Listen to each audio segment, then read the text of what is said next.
बच्चों, इस पीरियड में अब हम एक नया चैप्टर, एक नया अध्याय शुरू करते हैं। आज हम पढ़ेंगे जंतु ऊतक। इसको कहते हैं एनिमल टिश्यू।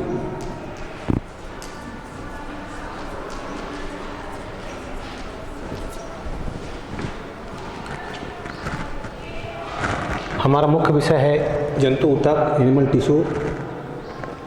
आपने पिछले कक्षाओं में कोशिका ऊतक के बारे में भली भांति परिचित हैं, फिर भी कोशिका जो है क्या है, ऊतक क्या है, उनकी संरचना कैसे होती है, उनके प्रकार कितने होते हैं, इन सारी चीज़ का अध्ययन हम यहाँ पर करेंगे। कोशिकीय संरचना के आधार पर जो जीव होते हैं वो हम दो भागों में बांट सकते हैं, एक कोशी और बहुकोशी। एक कोशी जीव में ऐसा जीव जो सिर्फ एक ही कोशिका से बना होता है, जैसे आपका अमीबा, पैरामीशियम, यूलिना, ये सारे जो हैं एक कोशी जीव। और बहुकोशी जीव में शरीर का जो निर्माण जो होता है ये बहुत सारी कोशिकाएं आपस में मिलकर करती हैं। तो ऐसा जीव जो बहुत सारी कोशिकाओं का मिलकर बना होता है उसको हम बहुकोशी जीव कहते हैं। तो जो ऊतक संगठन जो होता है ये बहुकोशी जीवों की विशेषता होती है। एक कोशी जीव में ऊतक नहीं पाया जाता है। अब ऊतक किसे कहते हैं? ऊतक या टिश्यू। ऊतक जो है अगर सामान्य शब्दों में कहें तो एक कोशिकाओं के समूह को ही हम ऊतक कहते हैं। ये कोशिकाएं जो होती हैं आपस में समूह बनाती हैं और अलग अलग प्रकार के ऊतक का रचना करती हैं। अब शरीर के अंदर में अगर परिभाषा देना चाहें तो इस प्रकार दे सकते हैं कि शरीर के अंदर लगभग एक ही प्रकार के या एक ही आकार के, एक ही परिमाण की ऐसे कोशिकाओं का समूह जिसकी उत्पत्ति, रचना, विकास एक ही प्रकार से हुआ हो, ऐसी कोशिकाएं आपस में मिलकर के एक ऊतक का निर्माण करती हैं। ठीक है, ऐसे बहुत सारी कोशिकाओं का समूह होता है शरीर के अंदर में। ऐसे इस प्रकार से बहुत सारी ऊतक होती हैं। सबकी रचना, प्रकृति, आचार विचार सबका अलग अलग होता है। तो इस प्रकार से बहुत सारे ऊतकों का बना होता है शरीर। अब ऊतक जो होता है इसका अध्ययन जो है सबसे पहले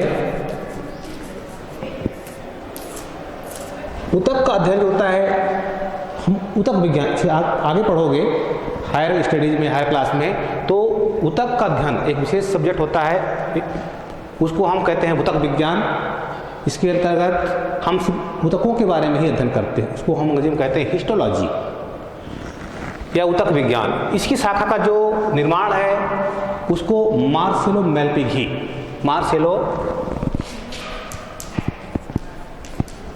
एक वैज्ञानिक है मार्सेलो मेलपिघी ने की थी। अर्थात इस शाखा की स्थापना जो होता है ये आपका मार्सेलो मेलपिघी ने किया था। और ऊतक शब्द जो ऊतक है, इस शब्द का प्रयोग जो है सबसे पहले एक बिचट नामक वैज्ञानिक ने किया था। अब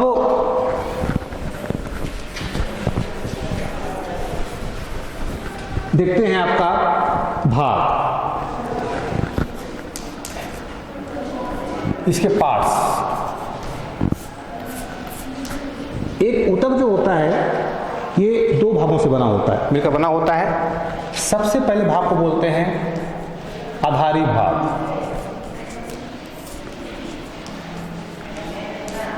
आधारी भाग, इसको हम मैट्रिक्स भी कहते हैं। आधारी द्रव्य या आधारी भाग, इसको हम मैट्रिक्स भी कहते हैं,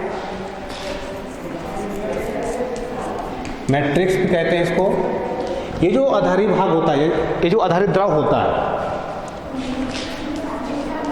आधारी भाग या आधारी द्रव या मैट्रिक्स, ये जो द्रव होता है, आधारी भाग जो होता है, ये अलग अलग ऊतकों में अलग अलग प्रकार से हो सकता है। किसी में ठोस होता है, किसी में द्रव होता है, किसी में अर्धठोस होता है, तो किसी में जो है सिर्फ झिल्ली के रूप में भी पाया जा सकता है। तो ऊतक की प्रकृति के आधार पर जो है इसकी संरचना अलग अलग प्रकार से हो सकती है। किसी में ठोस हो सकती है, किसी में द्रव हो सकता है, किसी में अर्धठोस हो सकता है, और किसी में जो है ये सिर्फ झिल्ली की, पतली झिल्ली के रूप में भी पाई जाती है। दूसरा जो होता है कोशिकाएं। सेल्स या कोशिकाएं, ये जो कोशिकाएं होती हैं आपस में सटी होती हैं, सटी कोशिकाएं। दूसरा जो भाग होता है, एक आप पहला भाग होगा आपका आधारित द्रव, आधारी भाग, और दूसरा जो होता है आपका कोशिकी भाग या कोशिकाएं, जो कि आपस में सटी होती हैं, सटी कोशिकाएं। ये जो कोशिकाएं जो होती हैं, ऊतक जो कोशिकाएं होती हैं, ये कोशिकाएं जो होती हैं विशेष प्रकार के पदार्थों का निर्माण करती हैं, श्रवण करती हैं। ठीक है, विशेष प्रकार के पदार्थों का श्रवण करती हैं। ये जो पदार्थ हैं, इसको, ये जो पदार्थ होते हैं, ये दो कोशिकाओं को, ऊतक के अंदर में दो कोशिकाओं को जोड़ने का कार्य करती है। ये हो गया इनका भाग, जो कि दो भाग से बनती हैं, एक तो मैट्रिक्स और दूसरा कोशिकाएं।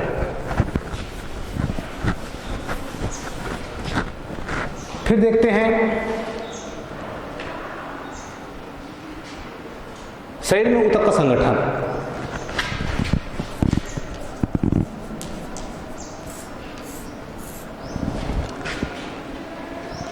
अलग अलग कोशिकाएं या अलग अलग जो ऊतक होती हैं, एक शरीर के अंदर में जो है कई सारे ऊतक पाई जाती हैं, बहुत सारे ऊतक होती हैं, और ये ऊतक जो होता है शरीर के अंदर जो है अलग अलग प्रकार के कार्य को संपादन करती है। ये भिन्न भिन्न कार्य करने के लिए जो है अलग अलग रूप से बटी हुई है। एक पूरे शरीर के अंदर जो होता है बहुत सारी ऊतक का समूह है, और ये जो ऊतक समूह होते हैं ये शरीर के अंदर में अलग अलग कार्यों को निष्पादन करते हैं। अगर संगठन देखते हैं, जैसे आपको मालूम है कि कोशिका जो होती है, जो फर्स्ट स्टेज है, ये प्रारंभिक इकाई होती है जीवन की, कोशिकाएं। बहुत सारे कोशिकाएं या बहुत सारे सेल्स जो है आपस में मिलकर के एक ऊतक का निर्माण करती हैं। कोशिकाएं या सेल्स, बहुत सारी कोशिका आपस में मिलकर के ये विभिन्न प्रकार के ऊतकों का निर्माण करती हैं। फिर ऊतक, ये जो ऊतक होते हैं, रचना और कार्य में समानता, ऐसे ऊतक, रचना, प्रकृति और कार्य में समानता, इस प्रकार के ऊतक जो आपस में समान होते हैं, ये आपस में ग्रुप बनाते हैं। ये ऊतक जो होते हैं मिलकर बनाते हैं अंग, इसको ऑर्गन कहते हैं। ठीक है, कोशिकाएं मिलकर बनाया ऊतक, ऊतक आपस में मिलकर बनाया अंग, और बहुत सारे अंग आपस में मिलकर बनाते हैं अंग तंत्र, इसको कहते हैं ऑर्गन सिस्टम।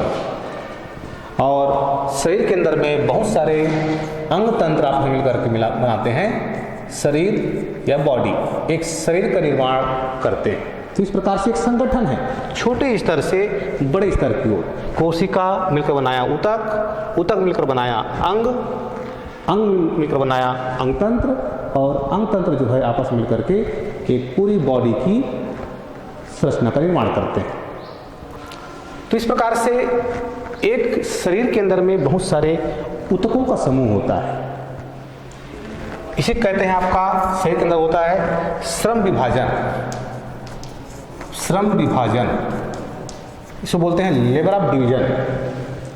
ये बहुकोषीय जीवों की मुख्य विशेषता होती है, अर्थात अलग अलग कार्यों को करने के लिए कोशिकाएं अलग अलग क्षेत्र में बटी होती हैं। ठीक है, आंख कोशिकाएं अलग कार्य करती हैं, सिर कोशिकाएं अलग कार्य करती है, हाथ कोशिकाएं अलग काम करती हैं, पैर कोशिकाएं अलग काम करती हैं। कहने का मतलब यह है कि शरीर के अलग अलग क्षेत्रों में पाए जाने वाले ऊतक या कोशिकाओं का समूह जो है ये भिन्न भिन्न कार्य को करने के लिए जो है ये बटी होती है। इसी कहते हैं श्रम विभाजन या लेबर ऑफ डिवीजन।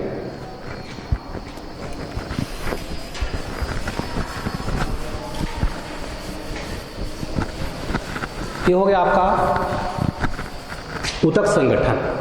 अब देखते हैं टाइप्स ऑफ टिश्यू, ऊतक के प्रकार। ऊतक के प्रकार, टाइप्स ऑफ टिश्यू।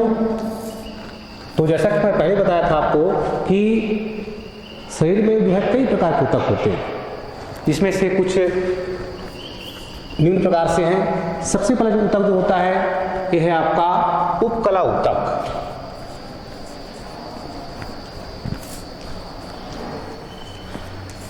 सबसे पहले पढ़ेंगे आपका उपकला ऊतक। दूसरा जो दिया है आपका संयोजी ऊतक। संयोजी ऊतक। तीसरे प्रकार का जो ऊतक पढ़ेंगे हम पेशी ऊतक।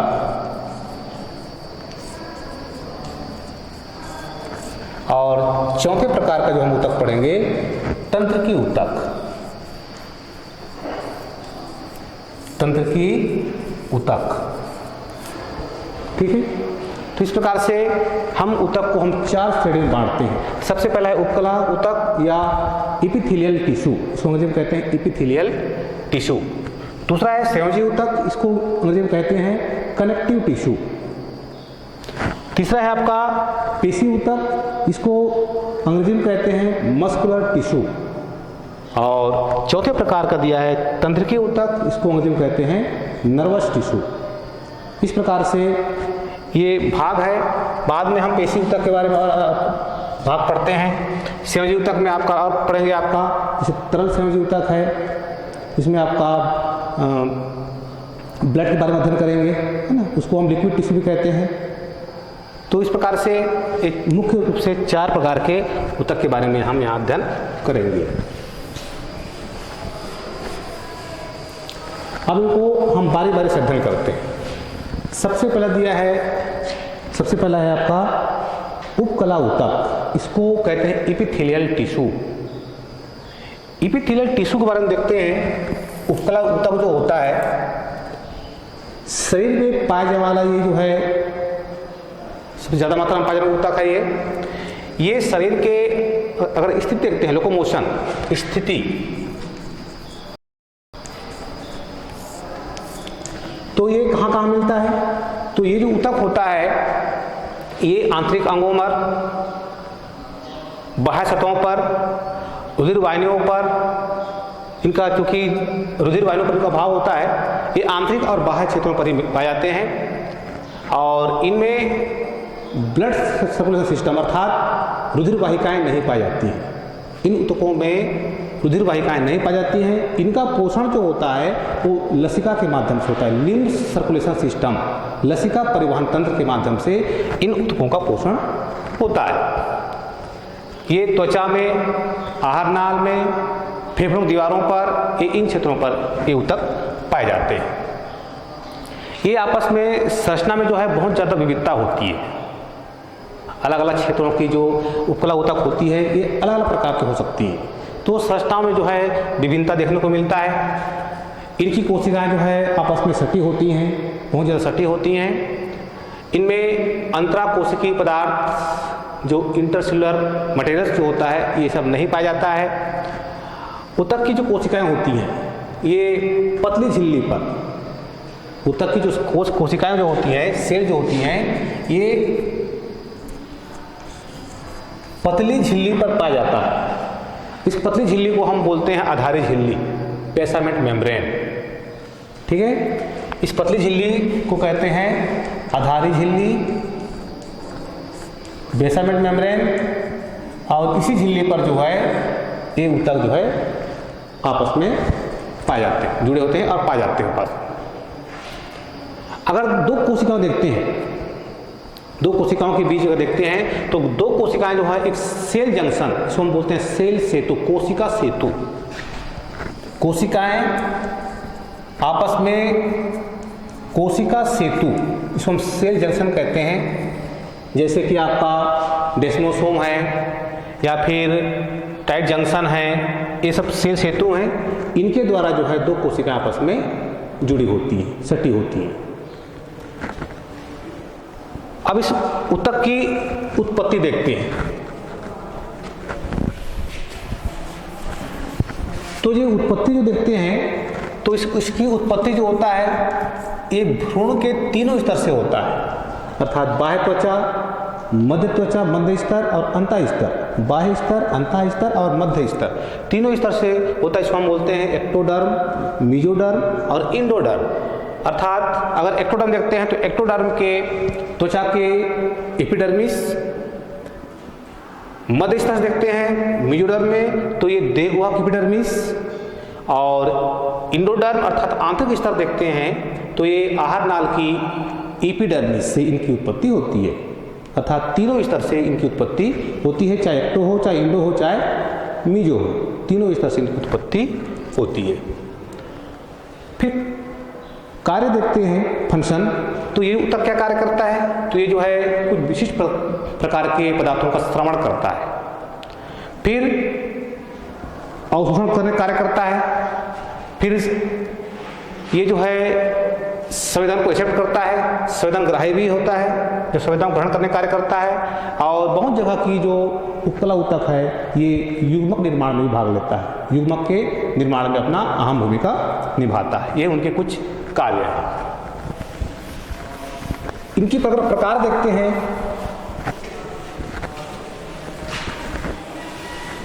तो जो उपकला ऊतक होता है ये 3 प्रकार का होता है। इसको 3 प्रकार से बांटते हैं।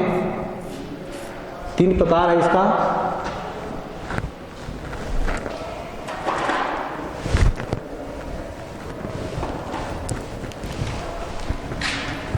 सबसे पहला है सरल उपकला ऊतक। सरल उपकला ऊतक। दूसरे प्रकार देखते हैं तो उसको हम बोलते हैं संयुक्त उपकला ऊतक।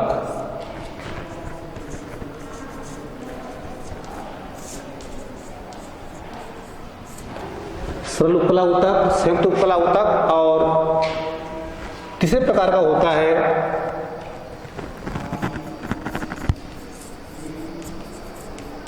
विशेषीकृत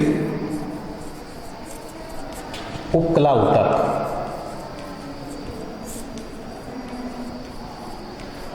इस प्रकार से 3 ऊतक में हम इसको बांटते हैं, सरल उपकला ऊतक, संयुक्त उपकला ऊतक और विशेषीकृत उपकला ऊतक। इसको हम बोलते हैं सिंपल एपिथेलियल टिश्यू, ये आपका कंपाउंड एपिथेलियल टिश्यू, और तीसरे प्रकार का है स्पेशलाइज्ड एपिथेलियल टिश्यू। ठीक है, ये मुख्य रूप से 3 प्रकार से बांटते हैं। अब तीनों का अगर प्रकार देखते हैं, सबसे पहले पढ़ते हैं, देखिए हम सरल उपकला ऊतक।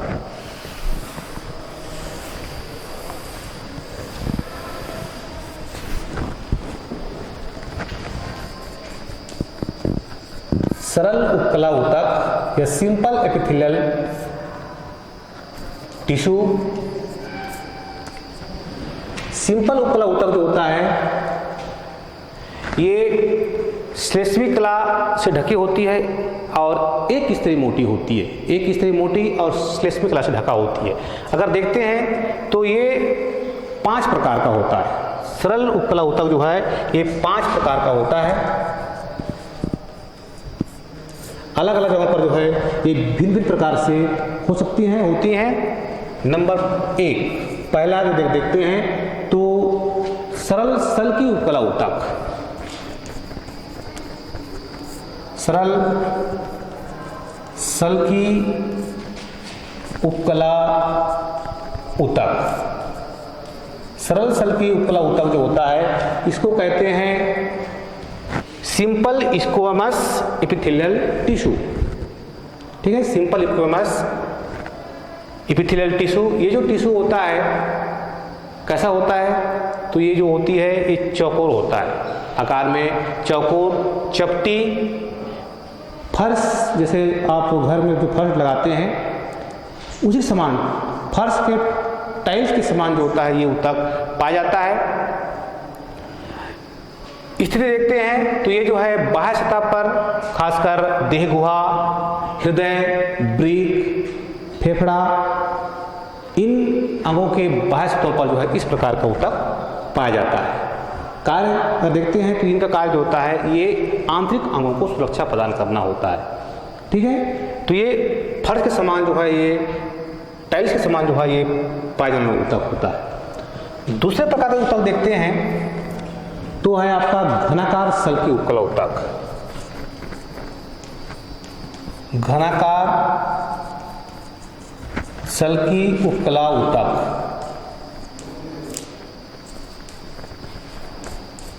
ये सल्की होता है तो ये घनाकार होता है। घनाकार सल्की उपकला ऊतक इसको कहते हैं क्यूबोडियल, क्यूबोडियल एपिथेलियल टिश्यू।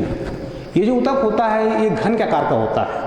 घन मतलब समझते हो आप, लंबाई चौड़ाई ऊंचाई जो एक समान होता है उसको घन कहते हैं। तो ये जो ऊतक होता है इनकी कोशिकाएं जो होती हैं ये घन के आकार की होती हैं, अर्थात लंबाई चौड़ाई और ऊंचाई में समानता होती है। सभी कोशिकाओं में सूचित केंद्रक पाया जाता है। और स्थिति देखते हैं तो ये श्वेत ग्रंथि, यकृत, वृक्क नलिकाओं में ये जो ऊतक होते हैं ये पाए जाते हैं। कार्य देखते हैं तो कार्य की दृष्टि से ये अवशोषण, स्त्रावण और आंतरिक अंगों की सुरक्षा करने का कार्य करते हैं।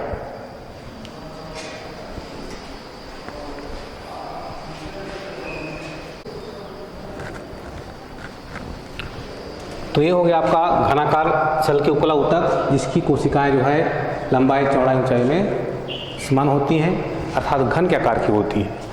नंबर तीसरे प्रकार का देखते हैं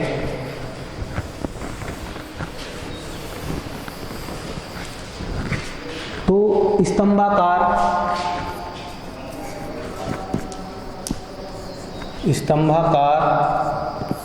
उपकला ऊतक।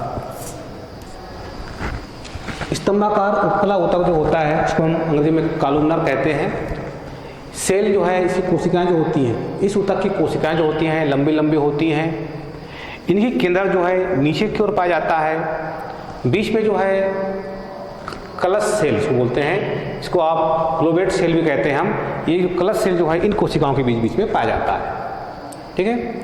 इस ऊतक की जो कोशिकाएं होती है इन कोशिकाओं के बीच बीच में एक विशेष प्रकार की कोशिका इसको हम कलश सेल कहते हैं। कलश के समान कलश सेल या ग्लोबलेट सेल जो है पाई जाती है।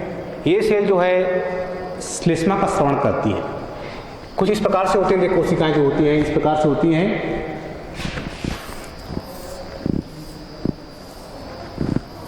ऐसी लंबी लंबी कोशिकाएं हैं, ऐसी इस प्रकार से।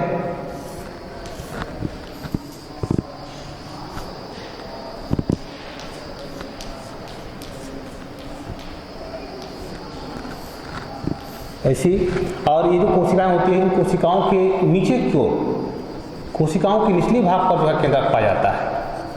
ये जो केंद्रक होते हैं कोशिकाओं में, ये कोशिकाओं के निचले भागों पर पाए जाते हैं।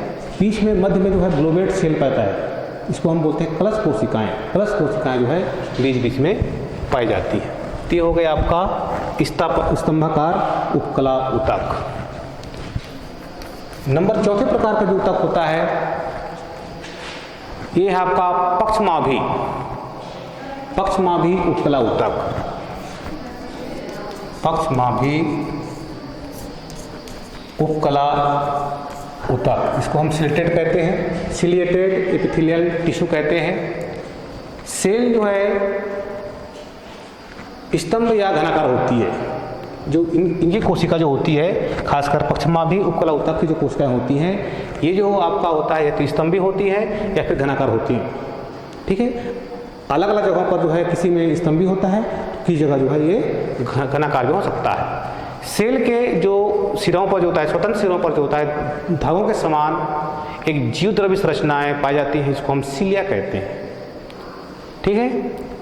अर्थात इन कोशिकाओं के स्वतंत्र सिरे पर ऊपर की ओर जो होता है जीव द्रव्य संरचनाएं, पतली पतली प्रवर्त के रूप में जीव द्रव्य संरचनाएं पाई जाती है, इसको हम सीलिया कहते हैं। सीलिया सिलेटेड होती है। इस प्रकार की कोशिकाओं के जो केंद्रक होता है, कोशिकाओं में जो केंद्रक होता है वो लगभग बीच में पाया जाता है, मतलब मध्य में जो है केंद्रक पाया जाता है।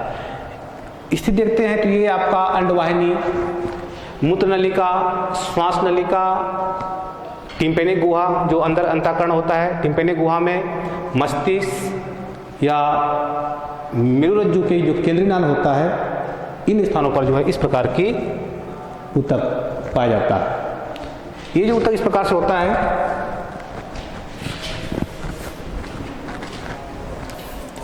अगर देखते हैं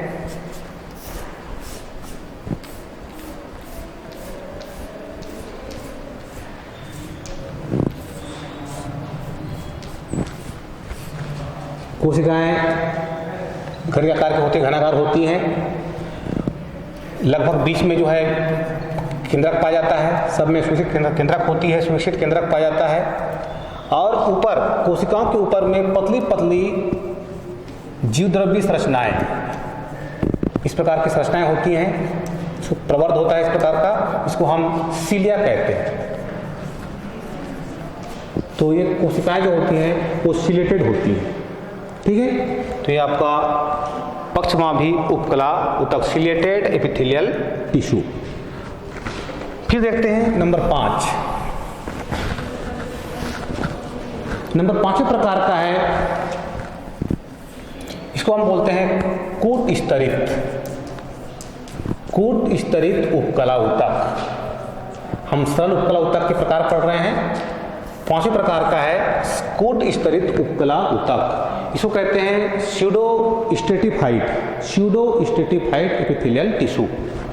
कूट स्तरित उपकला ऊतक देखते हैं तो ये कोशिकाएं बहुत ज़्यादा होती हैं इन ऊतकों में, और आपस में घनी सटी होती हैं, एकदम पास में होती हैं कोशिकाएं, बिल्कुल सटी होती हैं। इस प्रकार कोशिकाएं देखते हैं तो एक का आधार भाग दूसरे का एपेक्स भाग दबा होता है, जैसे इस प्रकार से कोशिकाएं होती हैं ऐसा, इसका आधार भाग है इस प्रकार से कोशिका ऐसा, इसका अग्र भाग, तो दूसरी का जो होता है इस प्रकार से धसी होती है ऐसा।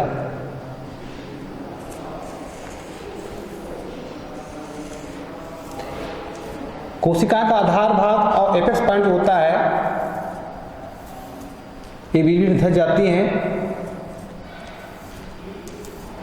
ये ऐसा जो है इसलिए होता है क्योंकि जो कोशिकाएं जो है बहुत ज़्यादा होती है, बहुत ज़्यादा होने के कारण जो है ये सड़ जाती है, इसी कारण जो है ये दो कोशिकाओं के बीच में दब जाता है, ठीक है। तो इसकी इस प्रकार कोशिकाएं जो होती हैं ये सटी कोशिकाएं होती हैं।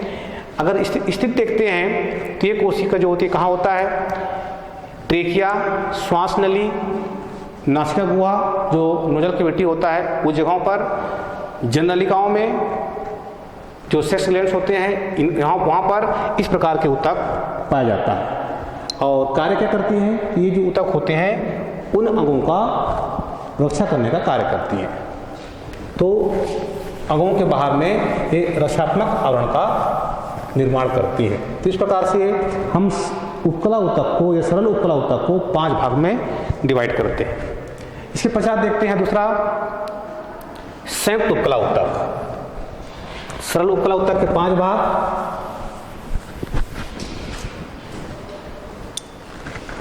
दूसरा है आपका संयुक्त उपकला ऊतक। संयुक्त उपकला ऊतक, संयुक्त उपकला ऊतक जो होता है इसको हम बोलते हैं कंपाउंड एपिथेलियल टिश्यू, ठीक है। संयुक्त उपकला ऊतक कंपाउंड एपिथेलियल टिश्यू, इसके भी कई भाग हैं। इसको मुख्यतः जो है हम 2 भागों में बांटते हैं। संयुक्त उपकला ऊतक को हम 2 भागों में बांटते हैं। सबसे पहला है आपका स्तरित उपकला, स्तरित ऊतक या स्तरित उपकला ऊतक कह सकते हो आप इसको। स्तरित उपकला ऊतक या स्तरीय ऊतक, ये जो ऊतक होता है ये कई स्तरों को बना होता है। सजीव होती हैं कोशिकाएं, बड़ी बड़ी आकार की होती हैं, स्तंभाकार हो सकती हैं या होती हैं। इन कोशिकाओं की विशेषता होती है कि ये जो कोशिकाएं होती हैं वो जीवन पर्यंत बढ़ती हैं। जीवन पर्यंत जो है ये डिवाइड होती हैं, अर्थात इनमें जो डिवाइड होने की क्षमता होती है वो जीवन पर्यंत होता है। और ये कोशिकाएं जो है बाहर की ओर दबाव डालती हैं, जिससे बाहर कोशिकाएं जो है मृत होकर के, डेड होकर जो है ये शरीर से अलग होती रहती हैं। खासकर ये जो कोशिकाएं होती हैं ये घर्षण क्षेत्रों में, जहाँ पर ज़्यादा घर्षण होता है उन क्षेत्रों पर जो है पाया जाता है, खासकर मुख गुहा, जनन अंगों पर, त्वचा की एपिडर्मिस पर ये कोशिकाएं जो है पाई जाती हैं। फिर अगर आकार देखते हैं तो इन कोशिकाओं का जो आकार होता है ये घनाकार, स्तंभी, सल्की, चपटी आदि कई प्रकार से हो सकता है। ठीक है, घनाकार भी होती हैं, सल्की भी होती हैं, स्तंभी भी होती हैं और चपटी भी हो सकती है। बाहर आते आते जो होता है इन कोशिकाओं में, देखिए बाहर आते आते जो है इनमें केरोटिन और लिग्निन का जमाव होता है। ये इस प्रकार से होती है, देखिए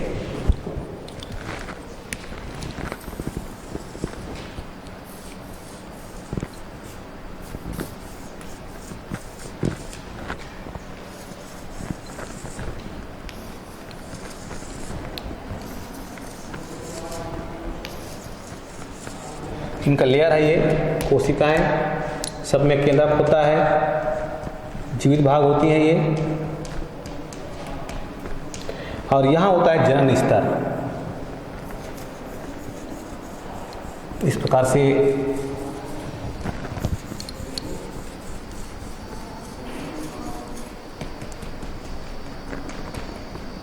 सब में इसमें केंद्रक होता है। इस प्रकार से ये जनन स्तर है। इसके पश्चात जो होता है कनेक्टिव टिश्यू। तो ये आपका कनेक्टिव टिश्यू, ये आपका जर्मिनेशन सेल या जनन स्तर है। यही स्तर जो होता है कोशिकाएं को डिवाइड करती हैं, बढ़ाती है। तो जैसे जैसे कोशिकाएं यहाँ से जनन करती हैं, नई कोशिकाओं का निर्माण होता है, ये बाहर की ओर दबाव डालती है, तो कोशिकाएं बाहर की ओर निकलती हैं। ठीक है, तो जैसे जैसे कोशिकाएं जो है अंदर से बाहर की ओर निकलती हैं, वैसे वैसे कोशिकाओं में लिग्निन का जमाव होता है। ठीक है, इनमें लिग्निन और प्रोटीन, लिग्निन व प्रोटीन का जमाव होता है, जिससे कोशिकाएं जो है सख्त हो जाती है और बाहर भाग आते आते जो है ये कोशिकाएं जो है मृत हो जाती है। अंदर भाग कोशिकाएं जो है लिविंग सेल्स है, जीवित कोशिकाएं हैं, लेकिन जैसी कोशिकाएं जो है धीरे धीरे बाहर को निकलती हैं, वैसी कोशिकाएं जो है मृत हो जाती हैं और एक अवस्था ऐसी आती है जब इसको एपिडर्मिस से बाहर निकाल दिया जाता है, वो रिप्लेस होती है तो इसके स्थान पर नई कोशिकाएं आ जाती हैं। तो इस प्रकार से इसको कहते हैं जनन स्तर। इसी कोशिकाएं से जो होती है नई कोशिकाओं का विकास होता है, जन्म होता है। तो यह हो गया आपका स्तरित उपकला ऊतक।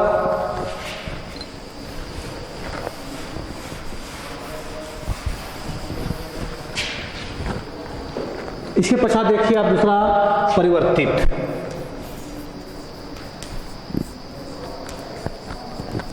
उपकला ऊतक। परिवर्तित उपकला ऊतक में अंतर थोड़ा यह है कि ये भी स्तरित उपकला ऊतक के समान होता है। ठीक है, ये ऊतक भी स्तरित उपकला ऊतक ही समान होता है। ये भी जीवित होती हैं, लिविंग सेल्स होती हैं। अंतर यह है कि इनमें लिग्निन और केरोटिन का जमाव नहीं होता है। इन कोशिकाओं में लिग्निन और केरोटिन का जमाव नहीं होता है। दूसरी बात यह है कि इनमें जनन स्तर भी नहीं पाया जाता है, जनन स्तर का भाव होता है।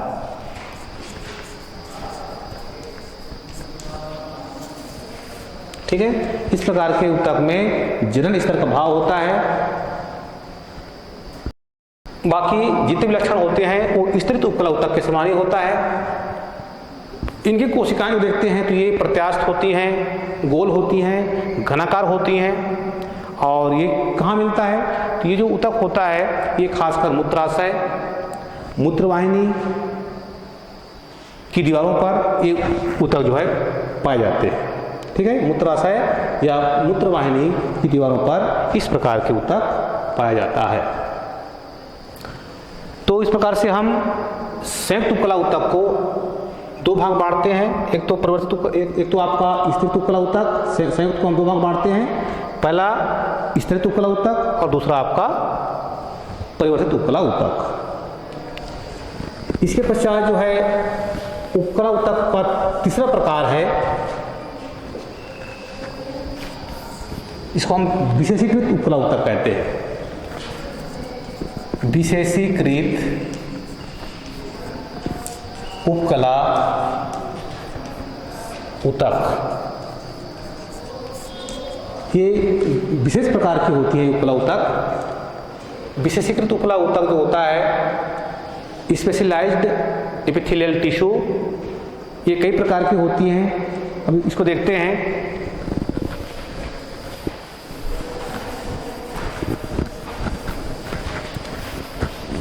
सबसे पहला दिया है आपको, देखिए सबसे पहले प्रकार का है संवेदी उपकला ऊतक। संवेदी उपकला ऊतक,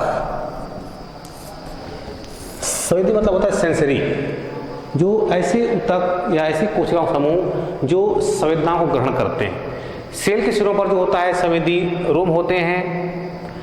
ये आधारी झिल्ली के पास पाए जाते हैं लगभग, और जहाँ तक हो ये पीछे से, ठीक है, इन कोशिकाओं के जो पीछे का भाग होता है, इनसे जो होता है जो तंत्रिकाएं होती हैं, जो नर्व्स फाइबर्स जो होती हैं, ये जुड़ी होती हैं। इस प्रकार की जो कोशिकाएं जो होती हैं, ये रेटिना, जो खासकर संवेदी अंग होते हैं, जैसे आँख है, कान है, ठीक है, मुख गुहा है, इन क्षेत्रों पर या इन जगहों पर इस प्रकार की कोशिकाएं पाई जाती हैं। ये जो है विशेष प्रकार की कोशिकाएं होती हैं जो संवेदनाओं को ग्रहण करने का कार्य करती हैं। इस प्रकार से ये कोशिकाओं के बीच बीच में पाया जाता है, ठीक है, विशेष कोशिकाओं के बीच बीच में पाया जाता है।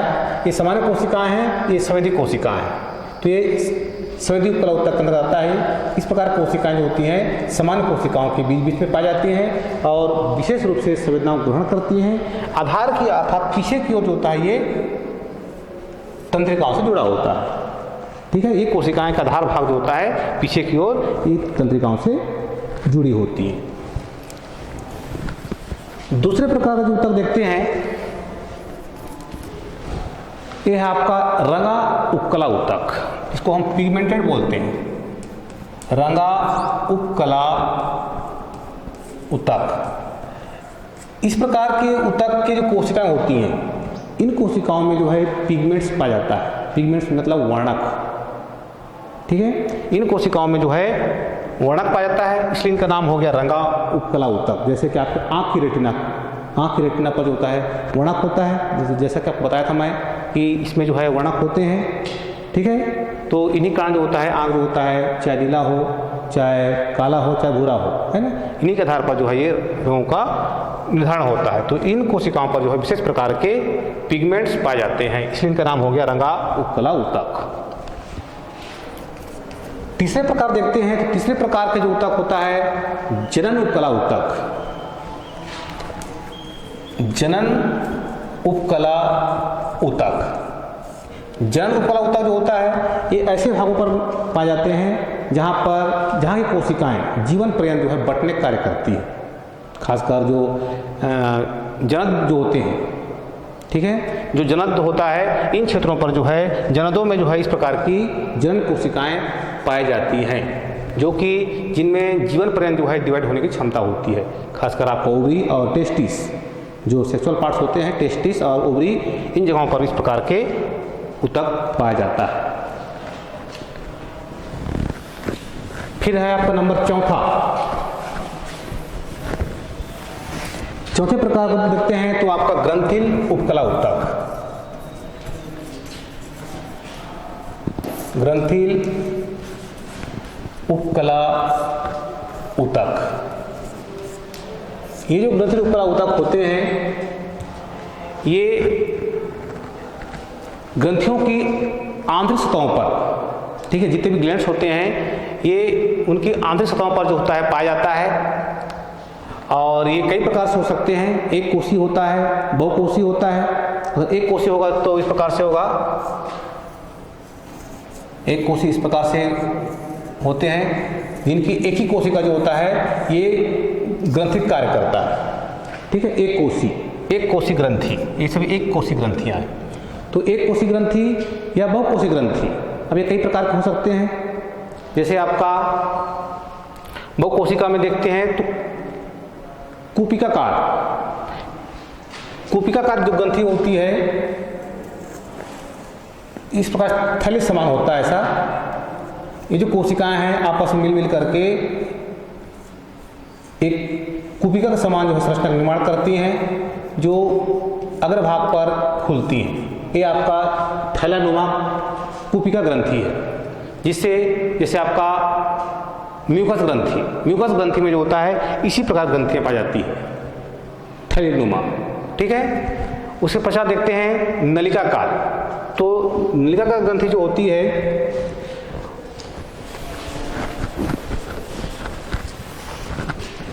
ये इस प्रकार से होता है, ये नलिकाकार ग्रंथियां हैं। संयुक्त नलिकाकार देखेंगे या फिर संयुक्त कूपिकाकार देखेंगे तो इसमें जो संयुक्त कूपिका होता है ये सिंगल कूपिका है, और जो संयुक्त कूपिका होता है इस प्रकार से होती है।